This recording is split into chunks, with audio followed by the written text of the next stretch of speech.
জাহিলিয়াতের সময় মক্কার মুশরিকরা খেজুর দিয়ে মূর্তি বানাতো। সফরের সময় যখন সাথে মূর্তি থাকতো না, তারা শুকনো খেজুর দিয়ে মূর্তি বানাতো। তারপর সেই মূর্তির ইবাদত করত।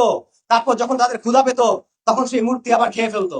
এই গণতন্ত্র, এই মানবাধিকার, এই আন্তর্জাতিক আইন হলো আধুনিক বিশ্বের শুকনো খেজুরের মূর্তি। যখন প্রয়োজন হয় তারা এটার ইবাদত করে, যখন প্রয়োজন হয় তারা এটার বন্দনা করে, যখন প্রয়োজন হয় তখন তারা আমাদের এটা সবক দেয়, আর যখন প্রয়োজন হয় তখন তারা এটা খেয়ে ফেলে। আমরা গাজার মধ্যে দেখতেছি। কাজে এই বাস্তবতা, এই শিক্ষা আমাদের গ্রহণ করতে হবে।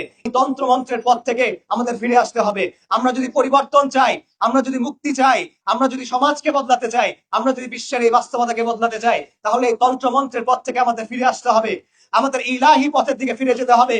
আমাদের আম্বিয়া কেরামদের শিক্ষার দিকে ফিরে যেতে হবে। আমাদের সালাফুস সালেহিনের পথের দিকে ফিরে যেতে হবে। আল্লাহ সুবহানাহু ওয়া তাআলা আমাদের এই কথাগুলো বোঝার, মানার, বোঝানোর এবং বাস্তবায়ন করার তৌফিক দান করেন। আসসালামু আলাইকুম ওয়া রাহমাতুল্লাহি ওয়া বারাকাতুহু।